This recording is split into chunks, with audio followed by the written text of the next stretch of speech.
9/11 کے حملوں کے بعد دنیا جیسے بدل سی گئی.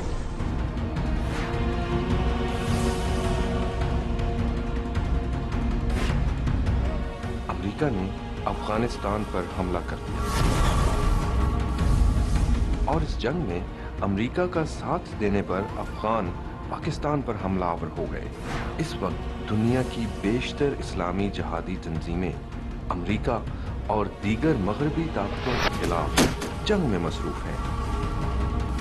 دنیا مسلمانوں پر دہشت گردی کا الزام لگا رہی ہے، جبکہ مسلمانوں کے بیشتر حلقوں کے مطابق اسلام سلامتی کا مذہب ہے. اب اگر تمام مسلمان دہشت گرد نہیں تو کیوں دہشت گردوں کی اکثریت مسلمان ہے؟ اور کیا واقعی مذہب دنیا میں امن کے پھیلاؤ میں کوئی کردار ادا کر سکتا ہے؟ السلام علیکم. پروگرام گامدی میں خوش آمدید. ناظرین، آج دنیا تاریخ کے خطرناک موڑ پر کھڑی ہے. ایک طرف جہاں عالمی معاشی بحران اور سماجی عدم مساوات نے انسانوں کو اپنے چنگل میں لپیٹ رکھا ہے، وہاں دوسری طرف لسانی، گروہی اور علاقائی تنازعات کے ساتھ ساتھ بڑھتی ہوئی مذہبی عدم رواداری بھی انسانوں کو اپنا شکار بناتا نظر آ رہی ہے. مگر اس مذہبی عدم رواداری میں مسلمان کس حد تک ذمہ دار ہیں؟ اسی سوال کا جواب آج ہم اپنے شرکاء اور محترم جاوید احمد غامدی کی باہمی گفتگو کے ذریعے ڈھونڈنے کی کوشش کریں گے اور دیکھیں گے کہ کیا مذہب امن عالم کا باعث بن سکتا ہے، اور اگر بن سکتا ہے تو کیوں بین الاقوامی سفارتکاری میں انٹرفیتھ ڈائیلاگ نے ایک قابل عمل آپشن کے طور پر اپنی جگہ نہیں بنائی، اور اگر نہیں بن سکتا تو کس طرح مذہب کا ادارہ خود کو بنی نوع انسان کے لیے امن کا پیغام قرار دے سکتا ہے. یہی بحث ہمارے آج کے اس پروگرام کا موضوع گفتگو ہے. غامدی صاحب، کشمیر ہو یا فلسطین، بوسنیا ہو یا چچنیا، عراق ہو یا افغانستان، لبنان ہو یا تھائی لینڈ، ہر جگہ مقامی سیاسی تنازعات کو مذہبی شناخت دے کر ساری دنیا کے مسلمانوں کو ایک مشترکہ مسلح جد و جہد کا پیغام دیا جاتا ہے. تو صاحب، کیا مذہب تنازعات کو صرف ہوا دے سکتا ہے، ان کو ختم کرنے میں معاون نہیں ہو سکتا؟ جو چیز تنازعات کو ختم کرتی ہے وہ انسان کی تہذیب نفس ہے. انسان کا معاملہ جانوروں کا سا نہیں ہے. ایسا نہیں ہے کہ جس جبلت پر اللہ تعالیٰ نے اس کو پیدا کیا ہے وہ ساری زندگی اسی کے مطابق عمل کرے گا. انسان کو آپ تعلیم دیتے ہیں، اس کی تربیت کرتے ہیں، اس کے اخلاقی وجود کو توانا کرنے کی کوشش کرتے ہیں. امن کی ضمانت اس سے ملتی ہے. آپ یہ دیکھیے کہ دنیا کی تاریخ میں جب کبھی بھی لوگوں کی تہذیب نفس ہو گئی ہے، آپ نے ان کو وہ ثقافت سکھا دی ہے، ان کے اندر ایک کلچر پیدا کر دیا ہے کہ وہ دوسرے انسانوں کے معاملات کو بھی صحیح رخ سے دیکھیں اور اپنے اخلاقی وجود کی صحیح تعمیر کریں، اس سے امن پیدا ہوا ہے. لیکن اگر آپ نے یہ محنت نہیں کی تو پھر مذہب ہو یا کوئی چیز، ہر چیز کو آپ مس انٹرپریٹ کر دیں گے، اس کی غلط تعبیر کر دیں گے، اسے اپنے مقاصد کے لیے استعمال کر لیں گے. اصل میں یہ انسان ہے جس کے اندر مفادات، خواہشات، رغبات اور اس طرح کی اور بہت سی چیزیں ہیں جو ایک طوفان کی طرح امڑ رہی ہوتی ہیں. ان کو اگر آپ بے لگام چھوڑ دیں اور ان کی تہذیب نہ کریں، ان کے اندر ایک ثقافت نہ پیدا کریں، ان کے اندر ایک کلچر کی آبیاری نہ کریں، تو یہ سب چیزیں ایک طوفان اور ایک سیلاب بن جاتی ہیں اور اس سیل بےکراں کو روکنا ممکن نہیں ہوتا. سوال یہ ہے کہ مذہب جس طرح تنازعات کو ہوا دیتا ہے کشمیر میں، فلسطین میں، بوسنیا میں، چچنیا میں، اسی طرح جو مذہب کا اجتماعی سطح پر ظہور ہے، جب بھی ہوتا ہے کانفلکٹ کریٹ ہوتا ہے دنیا میں، تو کیا اس سے بہتر حل یہ نہیں ہے کہ مذہب کا اجتماعی سطح پر ظہور عالمی معاملات میں اس سے گریز کیا جائے؟ ایسا نہیں ہے کہ مذہب ہوا دے رہا ہے، یعنی لوگوں کے مفادات ہوا دے رہے ہیں، لوگوں کی تہذیب نفس کی کمزوری ہوا دے رہی ہے، لوگوں کے سیاسی معاملات اور سیاسی معاملات سے ان کی وابستگی ہوا دینے کا باعث بنتی ہے. مذہب کو وہ اٹھا کے اس کے لیے استعمال کر لیتے ہیں. اور چونکہ مذہب ایک ایسی چیز ہے جس کے ساتھ لوگوں کی بڑی غیر معمولی وابستگی ہوتی ہے، جب مذہب کی بنیاد پر آپ بات کرتے ہیں تو انسان بسا اوقات اپنی عقل کو بھی معطل کر کے بیٹھ جاتا ہے. ایران کی جو حکومت ہے سرکاری سطح پر خفیہ طریقے سے حزب اللہ کی مدد، مالی مدد بھی کرتی ہے، انہیں اسلحہ بھی دیتی ہے اسرائیل کے خلاف، تو کیا آپ کے خیال میں درست ہے؟ اسلام میں اس کی اجازت نہیں ہے. اسلام میں جنگ آپ کبھی خفیہ طریقے سے نہیں کرتے.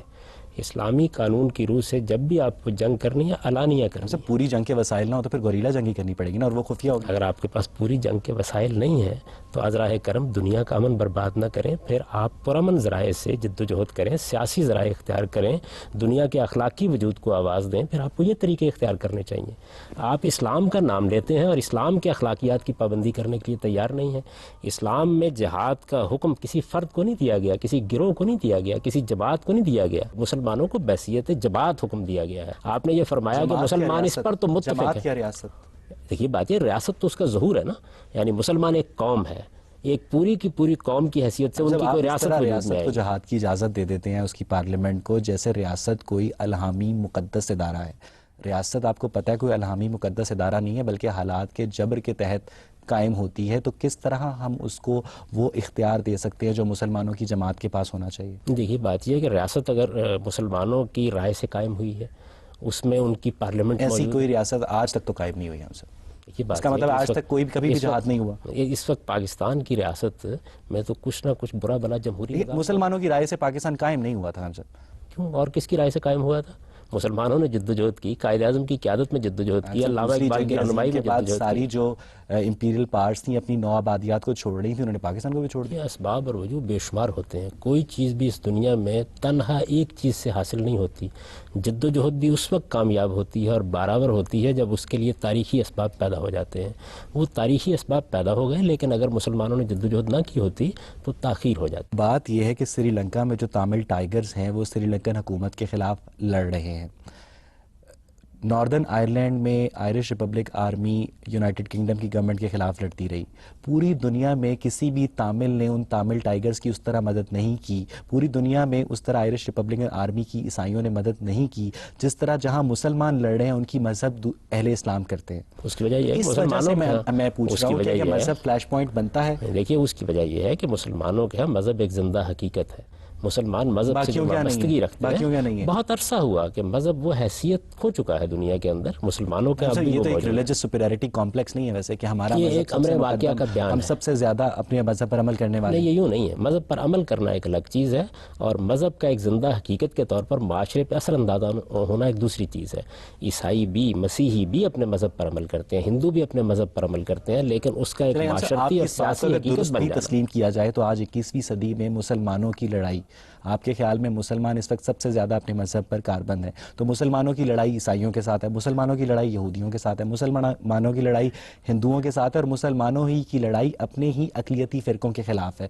تو آپ کے خیال میں ایسی کیا وجہ ہے؟ کیا یہ جہاد کی خود ساختہ تعبیریں ہیں جو مسلمانوں کو پرابلم چائلڈ بنا رہی ہیں؟ دیکھیے آپ نے میری بات کو ایک دوسرا رخ دے دیا کہ میں یہ کہہ رہا ہوں کہ مسلمان اپنے مذہب پر سب سے زیادہ کاربند ہے۔ میں نے یہ نہیں کہا، میں نے جو بات عرض کی ہے وہ یہ ہے کہ مسلمانوں کے ہاں مذہب ایک زندہ حقیقت ہے، یعنی وہ ان کے معاشرے میں، ان کی فکر میں، ان کی گفتگوؤں میں، ان کی باتوں میں، ان کے علمی کام میں بہت نمایاں ہوتا ہے۔ ہم سے اگر مذہب مسلمانوں کے ایک زندہ حقیقت ہوتا تو وہ اس طرح چور بازاری کرتے، اس طرح ملاوٹ کرتے، اس طرح کم تولتے؟ یہ تو کاربند ہونے کا پہلو ہوا نا، میں نے تو اس لیے اس کی زندہ نفی کر دی حقیقت ہے۔ سے کیا مراد ہے؟ زندہ حقیقت کا مطلب یہ ہوتا ہے کہ مذہب ان کے ہاں زیر بحث رہتا ہے، مذہب ان کے ہاں فکری سطح زیر پر، علمی بحث سطح رہتا ہے، زیر عمل نہیں رہتا۔ ظاہر بات ہے اگر زیر عمل ہوتا تو صورتحال یہ نہ تو ہوتی۔ کیا آج مسلمان واقعی دنیا میں ایک پرابلم چائلڈ کا کردار ادا کر رہے ہیں؟ یہ بات یہ ہے کہ دنیا نے بہت سے مسائل خود بھی پیدا کر رکھے ہوئے ہیں۔ سوال یہ ہے کہ اگر اسرائیل کا وجود اتنا ناجائز نہ ہوتا، اس طریقے سے فلسطین کے علاقے میں ایک حکومت قائم کرنے کی دنیا جدوجہد نہ کرتی، پوری دنیا اسرائیل کو ایک حقیقت کے طور پر منوانے کے لیے نہ تل کھڑی ہوتی، تو رد عمل بھی اتنا شدید نہ ہوتا۔ اسرائیل پر میں آپ کا آرگومنٹ تسلیم کر لیتا ہوں، باقی علاقوں میں؟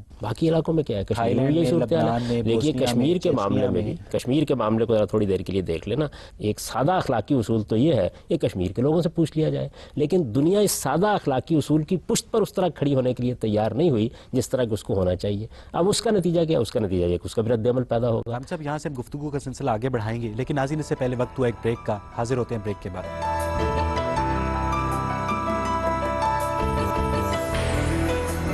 بریک کے بعد خوش آمدید۔ ویسے آپ کو پتہ ہے اس وقت مسلمانوں نے پوری دنیا میں کتنی مسلح تحریکیں شروع کر رکھی ہیں؟ بے شمار، 62، شمار منیمم اندازہ 62 کا ہے۔ باقی مذہب کے پیروکاروں نے کبھی اس طرح کی مسلح تحریکیں شروع نہیں کی۔ اسلام جس کے نام کا مطلب ہی سلامتی ہے، اور اس کے پیروکار اس طرح بات بات پر اسلحہ لے کر نکل کھڑے ہوں تو کیا میسج جائے گا دنیا تک ہمارا؟ ہم سب اس کا باتم کر رہے ہیں، ہم یہ کہہ رہے ہیں کہ یہ اسلام کی غلط تعبیر ہے، بتانے کی کوشش کر رہے ہیں کہ اسلام یہ نہیں چاہتا، لیکن مسلمانوں کے ساتھ کیونکہ معاملے کی نوعیت ایسی بن گئی ہے کہ ان کے سیاسی مفادات مجروح ہوئے ہیں۔ ہم سب غیر مسلم تو ہم پہ ہنستے ہیں، وہی تو ہنستے ہیں یہ دیکھ کر کہ کامدی صاحب یہ فرماتے ہیں کہ اسلام کی غلط تعبیر ہے، ادھر مولانا صوفی محمد یہ فرماتے ہیں کہ اسلام کی صحیح تعبیر یہ ہے۔ وہ یہ کہتے ہیں کہ یہ لوگ آپس میں اسلام کی ایک تعبیر پر متفق نہیں ہو سکتے، تو کس طرح یہ اپنا مذہب ہم تک لانے کا باعث بن سکتے ہیں؟ یہ بدقسمتی ہے ہماری. میں نے تو آپ سے عرض کیا کہ ہم سب اس کا باتم کر رہے ہیں، لیکن سوال یہ ہے کہ اس کا حل کیا ہے. اس کا حل یہ ہے کہ پوری دنیا ہنسنے کے بجائے اس صورتحال کو سمجھنے کی کوشش کرے، اور جس جگہ پر عالمی طور پر بے انصافیاں ہو رہی ہیں ان کا بھی اسی طرح سے نوٹس لیا جائے. آپ دنیا کا اگر مطالعہ کر کے دیکھیں تو اس وقت بھی دنیا کی طاقت جن قوموں کے پاس ہے، کیا فی الواقع وہ اعلیٰ اخلاقی اصولوں پر معاملہ کر رہے ہیں؟ تو میں یہ کہتا ہوں کہ آپ مذہب کو بار بار کیوں زیر بحث لاتے ہیں؟ اصل چیز یہ ہے کہ تہذیب نفس ہونی چاہیے. آپ کے خیال میں to cut the long story short, مذہب دنیا میں امن کا باعث بھی بن سکتا ہے اور جنگ کا باعث بھی بن سکتا ہے؟ دیکھیے، مذہب تو ایک ایسی حقیقت ہے کہ آپ اس کو صحیح طریقے سے دیکھیں گے تو وہ دنیا کے اندر تہذیب نفس کا ذریعہ بنے گا. اور اگر آپ اس کس کو کی تہذیب نفس؟ اپنے مذہب کے پیروکاروں کے لیے، ساری انسانیت کی؟ ساری انسانیت کی، اس لیے کہ مذہب تو ایک دعوت ہے پوری انسانیت کے لیے. صحیح مذہب کو جب آپ پیش کریں گے تو وہ تو انسانوں کو مخاطب کریں آپ گے. عبادات کو چھوڑ کے اخلاقیات کے جتنے پہلو ہیں وہ تمام مذاہب میں کم و بیش یکساں ہیں، ٹھیک ہے؟ عبادات کے اوپر نزاع آتا ہے، تو کس طرح ایک مذہب پوری دنیا کے انسانوں کے لیے امن کا پیغام بن سکتا ہے؟ اس لیے کہ مذہب کا جو بنیادی پیغام ہے وہ تزکیہ ہے، وہ پیوریفیکیشن ہے. مت کا بھی یہی ہے، ہندو مت کا بھی سب کا یہی یہی ہے. ہے. میں تو یہ عرض کرتا ہوں، دیکھیے دنیا کے اندر جتنے مصلحین آئے ہیں وہ اصل میں اسی مقصد کے لیے آئے ہیں. تو یہ بجائے خود اس بات کی دلیل ہے کہ مذہب اپنی ذات میں امن کا پیامبر ہے. یہ عبادات اور اس نوعیت کی جتنی چیزیں، ان کی بنیاد پر کون سی جنگ اور کون سی لڑائی ہوئی ہے دنیا میں؟ آپ مجھے کوئی مثال دے سکتے ہیں؟ اور میں آپ سے عرض کروں گا کہ اتنی پاکیہ دامہ کی حکایت نہیں بڑھانی چاہیے. پہلی اور دوسری جنگ عظیم مذہب کی بنیاد پر تو نہیں ہوئی. اسپین پہنچا کیا؟ 3 اس نے آپشنز دی، اسلام قبول کر لو، جنگ کر لو یا جزیہ. یہ آپ اتنی دور کی تاریخ میں جا رہے ہیں. میں یہ عرض کر رہا ہوں پہلی اور دوسری جنگ عظیم مذہب کی بنیاد پر ہوئی ہے. کروڑوں کی تعداد میں لوگ مارے گئے. ہیروشیما اور ناگاساکی پر جو بم پھینکا گیا مذہب کی بنیاد پر پھینکا گیا تھا. دنیا کی بدترین غارت گری مذہب کی بنیاد پر ہوئی تھی. اصل میں انسان ہے جو بنیادی مسئلہ ہے، مذہب مسئلہ نہیں ہے. جی آپ پوچھیں. سر، پہلی بات ابھی آپ نے یہ کی کہ بنیادی مسئلہ انسان ہے. اگر انسان بنیادی مسئلہ ہے تو ہم دنیا کے مسائل کا حل انسان پہ کیوں نہیں چھوڑ دیتے؟ خدائی گواہی، خدائی رہنمائی کی اپنی ایک ضرورت کیوں ہر وقت اس کے اوپر تھوپتے ہیں؟ کیا انسان خود اس قابل نہیں کہ اپنا بھلا برا جان سکے؟ بنیادی مسئلہ انسان کی تہذیب نفس ہے. آپ انسان کو تعلیم دیں گے، اس کی تربیت کریں گے. اگر انسان ایک خودرو پودے کی طرح ہے، وہ جو جی چاہے بن جائے، تو پھر تو آپ کو اس کی تعلیم تربیت کا کوئی اہتمام نہیں کرنا چاہیے. ہم نے خود اپنی آنکھوں سے دنیا میں دیکھا ہے کہ جن قوموں نے تعلیم اور تہذیب کا اہتمام کیا ہے ان کے ہاں امن پسندی آ گئی، ان کے ہاں قانون کی پابندی آ گئی، ان کے ہاں اجتماعی نظام میں بہتری آ گئی. تو اصل میں بنیادی مسئلہ انسان ہے، لیکن انسان کو تعلیم اور تربیت کی ضرورت ہے. جیسے بات ایکچولی یہ ہے کہ انسان کے تمام علوم جتنے بھی اب موجود ہیں، کیا وہ سارے کے سارے مذہب کے مرہون منت ہیں؟ فلسفہ، منطق، بایولوجی، سوشولوجی، سو آن سو فورتھ، بہت سارے مسائل. ایسا کیوں؟ انسان نے خود سیکھے نا، خود بنائے.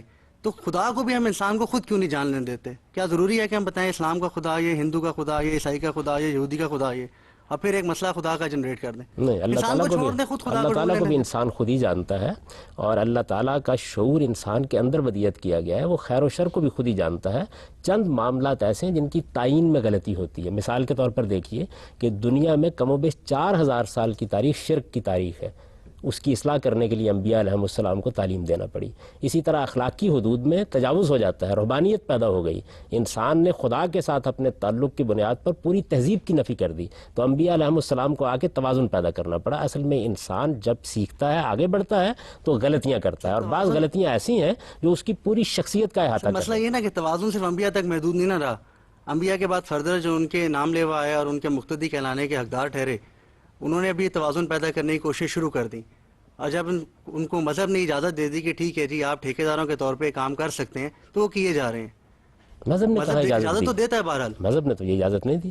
مذہب تو اپنے پیغمبر کو مخاطب کر کے یہ کہتا ہے کہ انما انت مذکر لست علیہم بمسیطر. آپ تعلیم دینے والے ہیں، آپ لوگوں کو نصیحت کرنے والے ہیں، آپ داروغہ نہیں ہیں. اگر دنیا کی آبادی اربوں میں ہے تو آپ کس کو یہ سمجھاتے پھریں گے کہ مذہب نے اجازت دی اور یہ نہیں دی؟ تھوڑی دیر کے لیے ہم ایکسیپٹ کیوں نہیں کر لیتے کہ یار مذہب فی الحال یہ دنیا ہی اس قابل نہیں کہ مذہب اس پہ لایا جائے؟ چھوڑ دیں دنیا کو. انہیں ذرا ایک پری میچور، ہم پہلی کلاس کے بچے کو پی ایچ ڈی کا سلیبس کیوں پڑھانا چاہتے ہیں؟ دنیا کو گرو کر لینے دیں. شاید کسی زمانے میں انسان خود سمجھ جائے کہ یار مذہب میں صحیح کیا اور غلط کیا. ابھی تو جو آپ کا صحیح ہے وہ میرا صحیح نہیں ہے. دنیا کو چنگیزیت کے حوالے کر دیا جائے، اسے اخلاق نہ سکھایا جائے.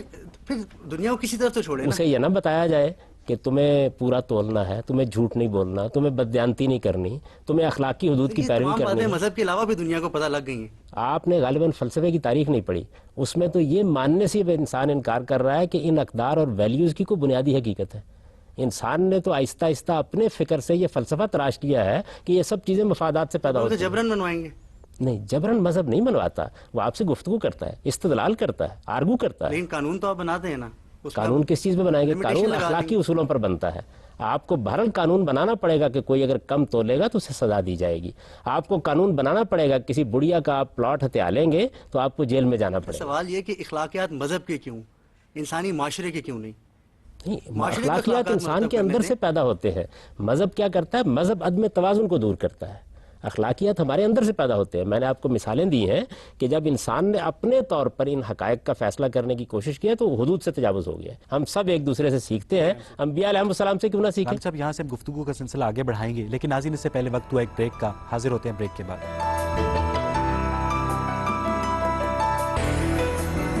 بریک کے بعد خوش آمدید. جی آپ پوچھئے. پاکستان ایک اسٹیٹ ہے، بوگس کانسٹیٹیوشن ہے ہمارا. اس کے اندر کانسٹیٹیوشن شروع اس سے ہوتا ہے کہ آل پاور ریسٹ ود اللہ، but power has been granted to the government of Pakistan. اس کا مطلب ہے کہ زرداری اٹھ کے آ جائے، کوئی بھی اٹھ کے آ جائے، جو وہ کام کرتا ہے وہ اللہ کے نام پہ پڑھتے ہیں legally. So you can't blame Zardari, you have to blame God then technically due to the constitution. Pakistan کا پورا آئین آپ نے پڑھا ہے؟ پاکستان کے آئین میں کیا صرف یہ چند سطریں لکھی ہوئی ہیں؟ پاکستان کا آئین اس کے بعد بتاتا ہے کہ اس کے صدر مملکت کو کن حدود میں کام کرنا ہے، وہ یہ بتاتا ہے اس کے وزیر اعظم کو کن حدود میں کام کرنا ہے.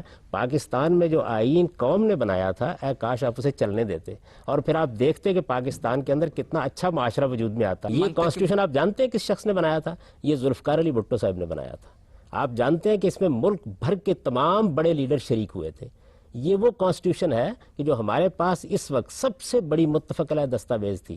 اس کے بعد اگر دوسری کوئی دستاویز ہے تو وہ ہمارا میثاق جمہوریت ہے. یہ دو دستاویزات اس قوم کے وجود اندر سے وجود پذیر ہوئی ہیں، یہ کسی عامر کی دی ہوئی نہیں.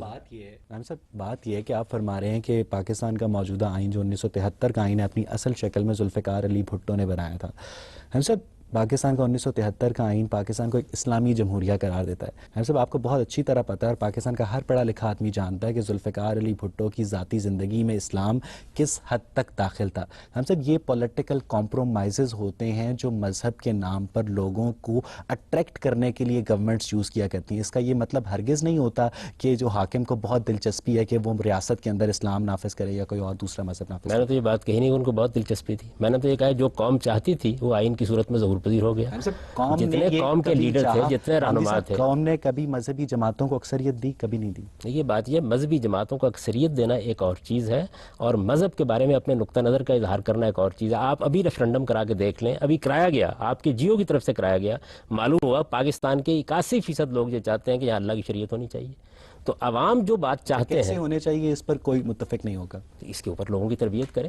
میں تو یہی کہتا ہوں کہ تہذیب نفس کریں. کون کرے گا؟ آپ کی قوم کے ذمہ دار دانشوروں کو کرنی چاہیے، اس کے مذہبی رہنماؤں کو کرنی چاہیے، اس کے لیڈروں کو کرنی چاہیے. جس آئیڈیالوجی کو درست سمجھتے ہیں اس کے مطابق، جیسے آپ کو ٹی وی تک ایکسس حاصل ہے تو غامدی صاحب کے جو عقائد ہیں وہ ٹی وی تک کے ذریعے لوگوں تک پہنچے، اور ایک عام جو مسجد کا مولوی ہے اس کو ٹی وی تک ایکسس حاصل نہیں اور اس کے عقائد لوگوں تک نہیں پہنچے اور آپ لوگوں کے عقائد پر انفلوئنس ہوں. نہیں، دیکھیے بات یہ جتنے بھی ذرائع ملک کے اندر موجود ہوتے ہیں سب کے لیے کھلے ہونے چاہیے، کسی پر بھی کوئی پابندی نہیں ہوتی. لیکن ایک بات اچھی طرح سمجھ لیں اور وہ یہ کہ 15 کروڑ 16 کروڑ لوگ ہیں، ان کے اندر خود خدا کی تقسیم یہ ہے کہ بعض لوگوں کے اندر غیر معمولی صلاحیتیں ہوتی ہیں، وہ سیاسی لحاظ سے، وہ معاشرتی لحاظ سے، وہ تہذیبی لحاظ سے، وہ فکری لحاظ سے ڈومینیٹ کرتے ہیں. بات یہ کہ چین، South Korea, Malaysia, Hong Kong, یہ سارے ملک دیکھتے دیکھتے پاکستانی عوام کی نظروں کے سامنے اقتصادی قوت بن کر ابھرے. 1965 میں ساؤتھ کوریا اور پاکستان کا G D P, South Korea کا جی ڈی پی پاکستان سے بھی کم تھا اور آج وہ ایک اقتصادی قوت بنا ہوا ہے. ناظرین صاحب، ان سارے ممالک میں ان کی حکومتوں نے وہاں اقتصادی ترقی کے اوپر توجہ دی، جبکہ پاکستان میں جہاں پہلے عوام روٹی، کپڑے اور مکان کو ترستے تھے آج بجلی کو بھی ترس رہے ہیں. وہاں جو ریلیجس فنڈامنٹلزم ہے وہ بہت زیادہ گرو کر گیا ہے. تو کیا آپ اقتصادی ناہمواری کو بھی ایک ایسی وجہ سمجھتے ہیں؟ اس میں کیا شک ہے. دیکھیے اقتصادی ناہمواری اس میں بہت کردار ادا کرتی ہے، جہالت بہت کردار ادا کرتی ہے. ہم نے اپنی تعلیم پر خرچ نہیں کیا، پھر ہمارے ہاں بار بار آمریتیں آئیں، جمہوریت کا راستہ روکا گیا. یہ بے شمار عوامل ہیں جنہوں نے ہمیں اس مقام تک پہنچا دیا ہے. تو اس کا یہ طریقہ نہیں ہے کہ آپ سارے کے سارے لوگوں کو یہ کہیں کہ تم بھاڑ میں جاؤ، ہم اس ملک کے بارے میں یہ فیصلہ کرنے والے ہیں. بہرحال فیصلہ عوامی کو کرنا ہے. عوام کو آپ جتنی تربیت دیں گے، جتنی تعلیم دیں گے، جتنے ان کے شعور کو بہتر کریں گے، بہتر افکار کا اور بہتر کردار کا ظہور ہو جائے گا. جی آپ ہم یہ سمجھتے ہیں اور ہمیں شروع سے یہ سکھایا گیا ہے کہ اسلام ہی ہے جو تہذیب نفس کرے گا. تو جب ہم اسلام پہ ہی کلیئر نہیں ہے کہ دراصل اسلام کون سا ہے، وہ جو دیوبند کہہ رہا ہے، وہ جو شیعہ کہہ رہا ہے، وہ جو وہابی کہہ رہا ہے، تو ہم کون سے والے اسلام کو اپنی تہذیب نفس کی بنیاد بنائیں گے؟ اور تہذیب نفس کی بنیاد بنانے کا ہم انتظار کریں گے جب تک جنگ ہے تب تک جہاد بھی ہے، ہمیں یہ ماننا پڑے گا. اور جہاد کا صرف آپ نے کہا کہ جب تک ہمارے پاس کوئی حربی قوت نہیں ہوگی تب تک ہم جہاد کرنا خودکشی کرنے کے مترادف ہے.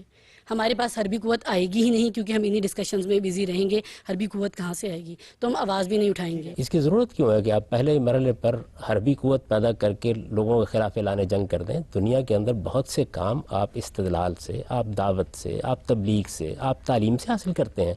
دنیا میں اس وقت سیاسی جدوجہد کے بہت سے راستے کھول دیے گئے ہیں. آپ اپنا مقدمہ دنیا کے سامنے پیش کریں، اعلیٰ اخلاقیات کی بنیاد پر دنیا کے ضمیر کو آواز دیں. مرحلہ اس وقت تک تھا جب تک اسلام دوسرے مذاہب کے مابین ٹیبلز تک محدود تھا اور اسے ڈسکشن کیا جا رہا تھا. اس وقت تک جب تک تلوار نہیں اٹھائی گئی تھی. اب جب کہ تلوار اٹھا لی گئی ہے تو اب یہ بات یہ ہے کہ کنہوں نے تلوار اٹھائی ہے؟ تلوار بھی مسلمانوں ہی میں کچھ لوگ ہیں جنہوں نے اٹھائی ہے. ان کو بھی آپ کو اسلامی کی دعوت دینی پڑے گی. اگر آپ ان کے سامنے اسلام کی صحیح تصویر رکھیں گے اور ان کو بتائیں گے کہ تم جن مقدمات پر کھڑے ہو اس میں یہاں غلطی ہے، یہاں تم نے مذہب کو مس انٹرپریٹ کیا ہے، یہاں تم قرآن مجید کو غلط سمجھے ہو، یہاں تم پیغمبر کے ارشاد کو غلط سمجھے ہو، وہ تبھی آپ کی بات مانیں گے. آپ کے پاس کوئی راستہ اس کے سوا نہیں ہے کہ آپ اپنی قوم کو ایجوکیٹ یہ کریں. فرما رہے ہیں کہ مسلمانوں کو جب تک ایک خاص حربی قوت حاصل نہ ہو جائے دنیا میں جنگ سے یا جہاد سے گریز کرنا چاہیے.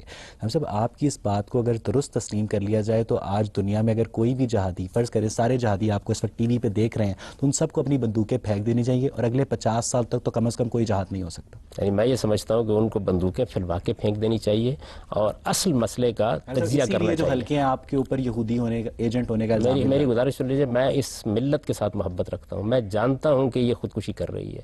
مجھے معلوم ہے کہ اس وقت اس کو کیا کرنا چاہیے. یہ شکست کھا گئی ہے علم کے میدان میں اور یہ ایک دوسرے میدان میں لڑکے برتری حاصل کرنے کی کوشش کر رہی ہے. اس کو علم کو اپنا موضوع بنانا چاہیے. جب تک آپ علم کو اپنا موضوع نہیں بنائیں گے، دنیا پر اس وقت علم حکومت کر رہا ہے. آپ علم کا مقابلہ ہتھیاروں سے نہیں کر سکتے. یعنی آپ ایک میری رائے ہے، دیں گے، آپ اسرائیل کو اجازت دیں گے، آپ ہندوستان کو اجازت دیں گے کہ وہ مسلمانوں پر چڑھ دوڑے، مسلمانوں پر حملہ کرے اور ہم جواب میں کہیں کہ ہم تو کیمسٹری پڑھ رہے ہیں، ہم تو فزکس پڑھ رہے ہیں، ہم لڑیں گے نہیں بھائی؟ دیکھیے یہ آپ ایک ایسی بات کر رہے ہیں، کون چڑھ دوڑے گا؟ دنیا کے اندر کچھ تبدیلیاں آ چکی ہوئی ہیں. عراق نے کوئی اقدامات نہیں کیے تھے. صدام حسین صاحب نے کوئی اقدامات نہیں کیے تھے. پہلے انہوں نے چڑھ دوڑنے کا اقدام کیا تھا، پھر دنیا کو موقع دیا اس بات کا.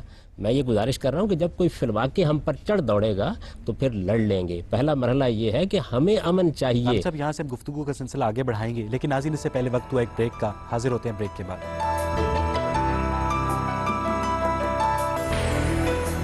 بریک کے بعد خوش آمدید. غازی صاحب، 11 ستمبر کے حملے ہوئے، 19 سعودی ہائی جیکر اس پہ ملوث پائے گئے. بالی میں بم دھماکے ہوئے، اس میں مسلمان ملوث پائے گئے. میڈرڈ میں دھماکے ہوئے، اس میں مسلمان ملوث پائے گئے. لنڈن میں دھماکے ہوئے، اس میں مسلمان ملوث پائے گئے. اب جو ایک مغرب میں بسنے والا عام آدمی ہے جس کو یہ نہیں پتا کہ اسلام کوئی ایک مونولیتھک اینٹی نہیں ہے، اسلام اس طرح دہشت گردی کی ترغیب نہیں دیتا جس طرح یہ مسلمان کر رہے ہیں، لیکن وہ بہرحال مسلمانوں اور اسلام کے خلاف معاندانہ جذبات رکھے گا اور فطری طور پر رکھے گا. تو آپ کیسے دیکھتے ہیں اس صورتحال کو؟ میرے نزدیک یہ بڑی تشویش کی بات ہے اور یہی وجہ ہے کہ ہم میں سے ہر شخص درد مندی کے ساتھ یہ محسوس کرتا ہے کہ اس معاملے کو ختم ہونا چاہیے. ہمیں اپنے بھائیوں کو سمجھانا چاہیے کہ اس وقت انہیں کیا لایا عمل اختیار کرنا ہے. اس میں جو غلطی ہو رہی ہے اس غلطی پر انہیں متنبع کرنا چاہیے. سارے مسلمان اس میں لگے ہوئے ہیں، مسلمانوں کے علماء، مسلمانوں کے دانشور، مسلمانوں کے مذہبی مفکر، سب اس غلطی کو واضح کرنے کی کوشش کر رہے ہیں. دنیا بھر میں کر رہے ہیں، امریکہ میں کر رہے ہیں، یورپ کے ممالک میں کر رہے ہیں. بہت کم تعداد ہے ان لوگوں کی یہ اس نقطہ نظر کے حاملین. اسلام جب آیا الیوم اکملت لکم دینکم ولی دین، ہم نے تم پر ہدایت مکمل کر دی. تو ہم صاحب اب جو علماء فتوے صادر کرتے ہیں تو یہ ذرا کائنڈلی فرمائیے گا کہ فتووں کا شریعت میں کیا مقام ہے، ان کا کیا اوریجن ہے، اور کیا فتووں سے گریز کر کے اس مذہبی شدت پسندی سے بچا نہیں جا سکتا؟ یہ بات میں تو اس کا قائل نہیں ہوں کہ ہمیں فتوے صادر کرنے چاہیے. ہمیں اپنا نقطہ نظر بیان کرنا چاہیے. یہ بھی تہذیب نفسی کا مسئلہ ہے. اگر آپ لوگوں کی تہذیب نفس کر کے ان کے حدود کا ان کو احساس یہ آپ نے ایک اور بم پھاڑ دیا. 1430 سالوں سے علماء جو فتوے صادر کرتے آ رہے ہیں، آپ نے ان سب کی نفی کر دی. میرے نزدیک تو جو ہمیں تعلیم اللہ تعالیٰ نے دی ہے وہ یہ ہے کہ ہم ایک متوازی جگہ پر کھڑے ہوں. کبھی فتویٰ دینے کا طریقہ اختیار نہ کریں بلکہ ہم اپنی رائے بیان یعنی کریں. آپ ہم فتوے کو انسان ہیں. شریعت سے متصادم سمجھتے ہیں؟ میرے نزدیک دیکھیے بات یہ ہے کہ انسان کا یہ کام ہی نہیں ہے کہ وہ اس جگہ تک چلا جائے. یہ اللہ اور اللہ کے یعنی پیغمبر کسی کا کام. انسان کو یہ حق حاصل نہیں ہے کہ وہ دوسرے انسان کو کافر قرار دے، اس کے خلاف جنگ کا اعلان کرے؟ ہرگز نہیں. اس کا حق یعنی اس طرح کسی عالم کو بھی یہ حق حاصل نہیں ہے کہ وہ کسی دوسرے عالم کے خلاف یا کسی دوسرے مسلمان کے خلاف فتویٰ دے؟ اس کا کام صرف یہ ہے کہ وہ اپنی رائے. یعنی آپ فتوے سے مکمل طور پر انکار کریں؟ میں تو کبھی نہ دیتا ہوں نہ اس کو پسند کرتا ہوں. یہ کام تو اللہ کے پیغمبر کا ہے کہ وہ ورڈک دیں کسی معاملے میں. جی آپ پوچھیں. جب اسرائیل نے قبضہ کیا تو وہاں پہ کون سی جو ہے تحریک چل رہی تھی کہ جس کی وجہ سے اسرائیل کو وہاں پہ قبضہ کرنا پڑا اسلام کے اگینسٹ؟ اور وہ حربی قوت کا کیا پیمانہ ہے کہ جو آ جائے گا تو اس کے بعد ہم ڈیفائن کریں گے کہ اب جہاد واجب ہو گیا ہے؟ آپ اعلیٰ اسلحہ بنانے کی پوزیشن میں نہیں ہیں. آپ امریکہ سے اسلحہ خریدتے ہیں، آپ یورپی ممالک سے اسلحہ خریدتے ہیں. بہت زور لگا کے آپ نے ایک آدھ ایٹم بم بنا لیا ہے. دنیا کے اندر اس وقت جو اسلحہ موجود ہے اور جس درجے کی ٹیکنالوجی ہے، کیا اس کو جاننے کے لیے آپ کو مجھ سے کچھ پوچھنے کی ضرورت ہے؟ مجھے اجازت دیجیے میں آپ کی بات کا جواب دے دوں. اسرائیل نے قبضہ نہیں کیا تھا وہاں پہ. دنیا کی بڑی طاقتوں نے اسرائیل کو وجود پذیر کیا ہے. پھر اس کے بعد اقوام متحدہ نے اس کے وجود کی تصویب کی ہے. سر آپ یہ سارا عمل وجود کو اس نام طریقے سے دے رہے ہیں، گزرا. آپ ان کے قبضے کو اس چیز کا نام دے رہے ہیں وجود کا. ان فیکٹ جو بات ہے کہ یہ چیز اسرائیل نے جو حقیقت کے طور پر آ گئی. دیکھیے میرے نزدیک وہ غلط ہوا، آپ کے نزدیک غلط ہوا، لیکن دنیا میں جن کے پاس طاقت تھی انہوں نے فیصلہ کر دیا. اب ہمیں یہ دیکھنا ہے کہ ہم کیا رویہ اختیار کریں جس کے نتیجے میں اپنے آپ کو کسی تباہی میں نہ ڈالیں، اپنا موقف بھی دنیا کے سامنے پیش کریں، اس موقف پر دنیا کو قائل بھی کریں. آپ کے پاس لیکن طاقت دیکھیں ہے. کہ آپ جس طرح کہہ رہے ہیں کہ مطلب ہر اتنا اسلحہ موجود ہے. جہاد مجاہدہ کا نام ہے، جہاد جد و جہد کا نام ہے. جہاد جنگ جیتنے کا نام نہیں ہے، جہاد کوشش کا نام ہے. آپ جہاد میں قتل نہیں کرتے ہیں بلکہ ایک مقصد کو اٹین کر رہے ہوتے ہیں. یہ ایسا ہو ہی نہیں سکتا کہ ہم جو ہیں بہت زیادہ اگر اوپر چلے جائیں تو ہم اس وقت ہی جہاد سٹارٹ کریں تو کیا اس وقت تک یہ ختم رہے گا؟ ان کی بات کو میں انڈورس کرتے ہوئے یہ بھی ایڈ کرتا چلوں کہ 313 جو مسلمان ہیں وہ جنگ بدر میں کفار کے سامنے کھڑے ہوئے. یہ 1 اور 3 کی نسبت ہوئی. اس وقت جو آپ وہ شاید 200 بھی ہوتے تو کھڑے ہو جاتے. یہ آپ نے قائم کر لی کہ وہ 1 اور 3 کی نسبت ہوئی. گزارش میری سن لیجئے.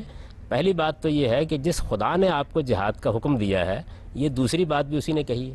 وہی یہ کہتا ہے کہ اعدوا لہم ما استطعتم من قوۃ ورباط الخیل ترہبون بہ عدو اللہ.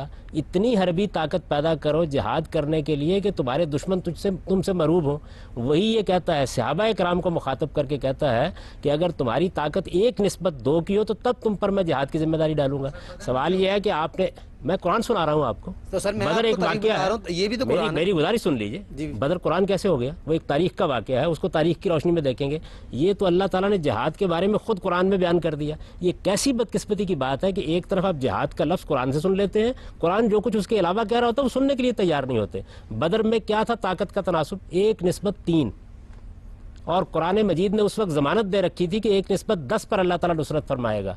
1:3. آج دنیا کی جن طاقتوں کے خلاف آپ لڑنے کے لیے نکل رہے ہیں، ذرا آج راہ کرم بتائیے مجھے تناسب کیا ہے؟ 1:100,000. سر اس کے بعد اس آپ وقت تو دیکھیں، نہ سر اسلحہ آپ میں آپ کو اس کے کا، نہ بعد جہاز بتاتا ہوں. آپ کے، نہ قوت آپ کی. آپ کے پاس تو اپنی قوم کو زندہ رکھنے کے لیے اقتصادی طور پر جو چیزیں چاہیے وہ بھی موجود میں نہیں آپ کو ہیں. بتاتا ہوں اس کے بعد جتنی جنگیں ہیں. آپ بدر کی بات کر رہے ہیں کہ بدر میں ہمیں وہ گارنٹی حاصل تھی کہ یہ فتح ہوگی. اس کے بعد کتنی جنگیں ہوئی ہیں اور وہاں پہ کتنی گارنٹیاں آپ کے پاس تھیں، یہ بھی تو ذرا کنسیڈر کریں. اور ہر جگہ آپ دیکھیں گے تمام جنگوں میں معذرت کے ساتھ احد کے میدان میں رسالت میں آپ اترے، اس کے بعد جو کچھ ہوا ہے دنیا کے اندر وہ انسان کر رہے تھے. اللہ کا پیغمبر جب تک دنیا میں موجود رہا ہے، جو قرآن مجید نے حدود مقرر کیے ہیں ان کے مطابق انہوں نے ہتھیار اٹھائے ہیں. سیدنا مسیح علیہ السلام کے بارے میں کیا رائے ہے؟ اللہ کے پیغمبر تھے اور رسالت میں آپ صلی اللہ علیہ وسلم سے پہلے آخری پیغمبر تھے. اس وقت آئے جب رومیوں کی حکومت قائم تھی. انہوں نے آ کر جب اپنی دعوت شروع کی ہے تو لوگ گلیاں بھر گئیں ان کے ساتھ محبت رکھنے والوں سے، لیکن انہوں نے یہ اقدامات نہیں کیے. لوگوں کو بتایا کہ کون سا وقت دعوت کا ہے، کون سا وقت تعلیم کا ہے. آتش نمرود میں ابراہیم کود پڑا تھا، آپ اس کی تعلیم نہیں دیتے؟ نہیں، وہ کبھی کود نہیں پڑے تھے. یہ شاعری ہے، اصل واقعہ اس سے بالکل مختلف ہے. لیکن مجھے پہلے اپنے سوال کا جواب دینے دیجیے. آج کے زمانے میں یہ آپ کو کس نے کہا ہے کہ ہم فوری طور پر جنگ کا اعلان کر دیں گے؟ ہمیں یہ چاہیے ہم دنیا کے ساتھ مکالمہ کریں، اپنی دعوت پیش کریں، اپنا پیغام پیش کریں، اپنی قوم کو اس قابل کریں کہ وہ اخلاقی لحاظ سے برتری کے مقام پر پہنچے. خدا تو قرآن مجید میں یہ کہتا ہے، ہم نے اصل میں چند الفاظ سنے ہوتے ہیں، وہ تو کہتا ہے ان تتقوا و تصبروا، اگر تمہارے اندر صبر اور ثبات کی صلاحیت نہیں ہوگی اور تمہارے اندر تقویٰ نہیں ہوگا تو میں مدد نہیں کروں گا. جہاد کے حدود شرائط پہلے قرآن مجید سے معلوم کرنے چاہیے. میں آپ کو گنوا دیتا ہوں, آپ مجھے موقع دیں. ظلم کے خلاف ہوگا, عدوان کے خلاف ہوگا, فتنے کے خلاف ہوگا, فساد کے خلاف ہوگا. مسلمانوں کی جماعت اس کا فیصلہ کرے کشمیر میں, گی, مسلمانوں کی ریاست فیصلہ کرے گی. میں ظلم اور عدوان نہیں ہو رہا. ظلم و عدوان کے بعد فیصلہ کس نے کرنا ہے؟ فیصلہ اگر معاملہ پوری ملت کا ہے تو ملت اسلامیہ کرے گی. بلائیے نا آپ ملت کے تمام رہنماؤں کو, آپ کی تنظیمیں موجود آج ہیں. تک ساری ملت اسلامیہ نے مل کر کبھی کوئی جہاد کا فیصلہ کیا؟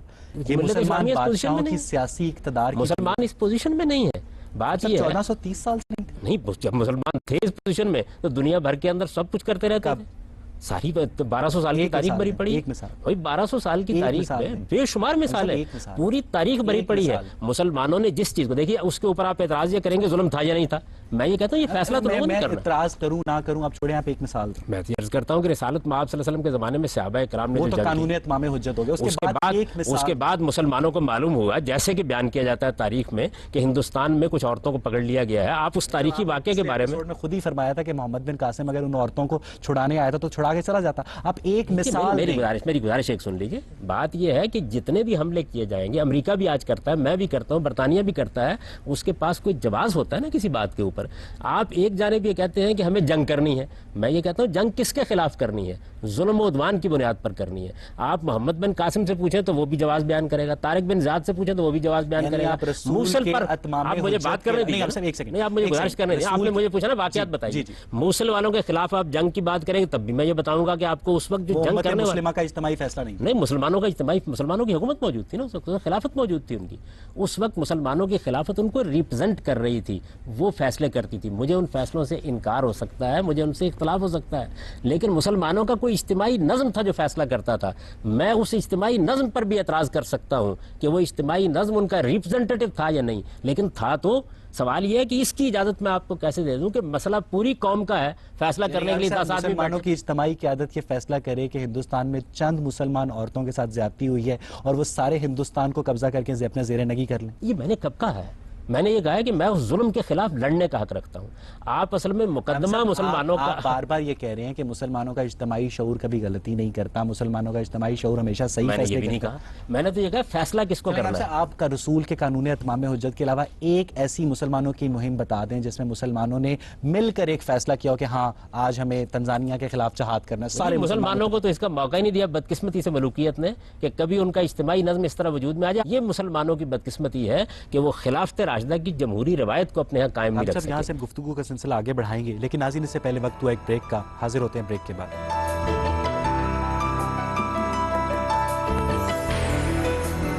بریک کے بعد خوش آمدید. جی آپ پوچھئے. آپ جن بنیادی قوانین کی بات کر رہے ہیں جو جہاد کے قرآن میں لکھے گئے ہیں اور جن پہ آپ کہہ رہے ہیں کوئی اختلاف نہیں ہو سکتا, تو اس کا مطلب ہے کہ پھر جو علم کے دروازے ہیں حضرت علی ان کو اس سے آگاہ نہیں تھے, حضرت عائشہ ان سے آگاہ نہیں تھی. یا انہوں نے کہیں باہر حملہ کرنے کے لیے کسی قانون کی خلاف ورزی کر دی تھی؟ مسلمانوں کی دو جماعتوں کے درمیان ایک سیاسی اختلاف ہوا, اس سیاسی اختلاف کوئی جہاد کا قوانین ایسا نہیں ہے جو ایک مسلمان کو دوسرے مسلمان کو قتل کرنے کی اجازت دیتا ہے. اور دوسری بات, اگر وہ عشرہ مبشرہ کے اندر دو ایسے شخص اس بات پہ اختلاف کرتے تھے تو ہم یہ کیسے ہو سکتا ہے کہ ہم کنسنسس ریچ کریں؟ نہیں دیکھیے, آپ دو الگ الگ باتیں کر رہے ہیں. ایک چیز یہ ہے کہ آپ نے دنیا میں کسی دوسری قوم کے خلاف کوئی اعلان جنگ کرنا ہے. میں یہ گزارش کر رہا ہوں وہ کس کو کرنا ہے. ہم نے اگر امریکہ کے خلاف جنگ کرنی ہے, ہندوستان کے خلاف جنگ کرنی ہے, ہم نے اسرائیل کے خلاف جنگ کرنی ہے, اس کا فیصلہ کون کرے گا؟ میں تو کہہ رہا ہوں کہ وہ تو دور کی بات ہے. جو مسلمان جو ہیں حضور کی ابھی وفات ہوئی ہے, ان کی قبر بھی ابھی کہتے ہیں ڈرائی نہیں ہوئی, اور مسلمان ایک دوسرے کو عشرہ مبشرہ کے اندر سے اٹھ کے, یہ 10 وہ لوگ تھے جو پیورسٹ تھے اس ٹائم پہ اکارڈنگ ٹو دی قرآن. آپ کی بات سن لی, اب مجھے آپ اجازت دیں کہ میں اس کے اوپر تبصرہ کروں. بات پوری اگر ایکسپلین کر لوں تو اگر وہ ان بیسک قوانین پہ اگری نہیں کرتے تھے تو آپ یہ کیسے ایکسپیکٹ کر سکتے ہیں کہ میں آپ سے اگری کروں یا آپ سے کوئی کیا کہتے ہیں طالبان اگری کرے؟ اکثریت کی بنیاد پر فیصلے ہوں گے. اب مجھے جواب دینے دیجیے نا. مسلمانوں کا اگر ایک نظم اجتماعی ہوگا, اس کی پارلیمنٹ میں چیز زیر بحث آئے گی, اکثریت کی بنیاد پر فیصلہ ہوگا, وہ فیصلہ نافذ العمل ہو جائے گا. یہی طریقہ ہے. یہ بدقسمتی سے ادارہ مسلمانوں کے وجود میں نہیں آ سکا. پاکستان میں وجود میں آیا لیکن اس کو چلنے نہیں دیا گیا. اس کا نتیجہ یہ نکلتا ہے کہ پھر خانہ جنگی بھی ہوتی ہے, اور جب کوئی فیصلہ کرنے کے لیے آپ نے پرامن طریقہ نہیں چھوڑا تو پھر لوگ تلوار بھی نکالتے ہیں. جب آپ لوگوں کو اس کا موقع دیں گے کہ کہ وہ اپنے نمائندے منتخب کریں, وہ ایک پارلیمنٹ میں بیٹھیں, وہ وہاں بحث و تمیز کریں, اس کے نتیجے میں آپ سے آپ اکثریت کا جو فیصلہ صحابی نہیں کر سکے تو وہ ہم کیسے کریں گے؟ آپ کس ہوپ میں لوگوں کو ڈال رہے ہیں؟ جو کیا کہتے ہیں غلطی صحابیوں سے ہوگی تو وہ عام مسلمان سے کیوں نہیں آپ ہوگی؟ دو چیزوں کو اصل میں ملا رہے ہیں. زیر بحث سب سے ارلیسٹ پیورسٹ ایگزامپل دے رہا ہوں جس پہ آپ بات کو ادھر ادھر نہ کر سکیں. نہیں, میں پوری بات آپ کے سامنے رکھوں گا, لیکن مجھے آپ اب اجازت دیں اس بات کی کہ میں آپ کی بات کا جواب دوں. یہاں زیر بحث مسئلہ باہمی خانہ جنگی ہے یا زیر بحث مسئلہ دوسروں کے خلاف اعلان جنگ ہے؟ دوسروں کے خلاف اعلان جنگ کی نوعیت بالکل الگ ہے. باہمی خانہ جنگی کے بارے میں قرآن مجید ایک واضح ہدایت دے رہا ہے. میرے پاس اللہ کی کتاب موجود ہے, وہ مجھے یہ کہتی ہے کہ اگر مسلمانوں کے درمیان, دو گروہوں کے درمیان جنگ ہو جائے تمہیں کیا کرنا چاہیے. سورہ حجرات نے اس کو خاص طور پر موضوع بنایا ہے. اب یہ بات کہ کہیں جنگ نہیں ہونی چاہیے, اختلاف جب ہو جائے گا. وہ جہاد نہیں تھا کیا؟ حضرت عائشہ جب وہ کر رہی تھی اس کو جہاد سمجھ کے کر رہی تھی؟ کیا سمجھ کے کر رہی تھی؟ جہاد کا تعلق جو ہے وہ ظلم و عدوان کے خلاف جنگ سے ہے. وہ ایک سیاسی مسئلے میں اختلاف ہوا ہے جس میں مسلمانوں کے دو گروہوں نے ایک دوسرے کے موقف کو غلط سمجھا. بدقسمتی سے کوئی ایسا فورم موجود نہیں تھا جس پر معاملہ طے ہو جاتا اور تلواریں کھنچ گئیں. آپ نے شاید جنگ جمل کے بارے میں پڑھا نہیں ہے کہ شروع کیسے ہوئی تھی. رات کے وقت کچھ لوگوں نے معاہدے کی خلاف ورزی کر کے جنگ چھیڑ دی اور رات کی تاریکی میں اندازہ نہیں ہو سکا کیا ہوگا, اور اس سے بدقسمتی ہوئی کہ جنگ چھڑ گئی. کسی موقع کے اوپر جنگ کا چھڑ جانا یہ لازمی طور پر کسی غلط فیصلے کا نتیجہ نہیں ہوتا. بعض اوقات غلط فہمیاں اس کا باعث بن جاتی ہیں. آپ اس کے واقعات تو پڑھیے پہلے ہوا کیا. آپ جنگ جمل کو ایک سیاسی جنگ سمجھتے ہیں, اس کو جہاد نہیں سمجھتے؟ یہ بات یہ ہے کہ مسلمان جب بھی میدان جنگ میں اترے گا تو وہ اگر اپنے آپ موقف کو درست سمجھتا ہے تو جہاد قرار دے گا. لیکن یہاں زیر بحث کون سا جہاد ہے جس پر آپ گفتگو کر رہے ہیں؟ پیگنزم, یہودیت, سکھ مت, عیسائیت, اسلام, شنٹو مت, یہ سارے مذاہب دنیا کی 6 ارب کی آبادی کی روحانی ضروریات پوری کر رہے ہیں. آپ کے خیال میں ماضی کو ایک طرف رکھتے ہوئے ایسا کیا لایا عمل ہو سکتا ہے کہ یہ سارے لوگ مل کر محبت سے آپس میں رہیں اور ہم آنے والی نسلوں کے لیے ایک بہتر دنیا چھوڑ کر جا سکیں؟ وہی جو میں نے آپ کے پہلے سوال کے جواب میں کہا تھا کہ آئیے ہم سب مل کے تہذیب نفس کریں, ہم انسان کے اخلاقی وجود کی اہمیت کو تسلیم کریں. آپ کے جدید فلسفے تو انسان کے اخلاقی وجود کی نفی کر رہے ہیں, اس کی بنیادوں کو ڈھا رہے ہیں. مذہب انہی بنیادوں کو قائم کرنے کا نام ہے. ہم سب مل کر یہ کوشش کریں کہ ہمیں اپنے نفس کو پاکیزہ بنانا ہے اور اپنے اخلاقی وجود کی پاکیزگی کا اہتمام کرنا ہے. یہاں پہ آج کی گفتگو کو سمیٹتے ہیں. ناظرین, مذاہب عالم کے مابین اگر پرامن بقائے باہمی کا تصور اگر انسانیت کے ماضی میں راسخ نہیں ہو سکا تو اس کا ہرگز یہ مطلب نہیں کہ انسانیت کا مستقبل بھی مذہبی شدت پسندی کی نظر ہو. صاف پانی, صاف غذا, صاف ماحول اور جوہری ہتھیاروں کے عدم پھیلاؤ کے ساتھ ساتھ مختلف تہذیبوں اور مذاہب کے مابین مکالمہ ہی وہ کچھ بڑے عوامل ہیں جن پر بنی نوع انسان کے محفوظ مستقبل کا انحصار ہے. تاریخ سے تہذیبی تفاخر حاصل کرنے کی بجائے اگر سبق اخذ کرنے کی کوشش کی جائے تو آج دنیا اس سیکیورٹی کلٹ سے چھٹکارا پا سکتی ہے جس کا آج ہمیں سامنا ہے. اس امید کے ساتھ کہ آپ کا آنے والا کل آپ کے گزرے ہوئے کل سے کہیں بہتر ہو, اپنے میزبان اویس اقبال اور پروگرام غامدی کی پوری ٹیم کو اجازت دیجیے.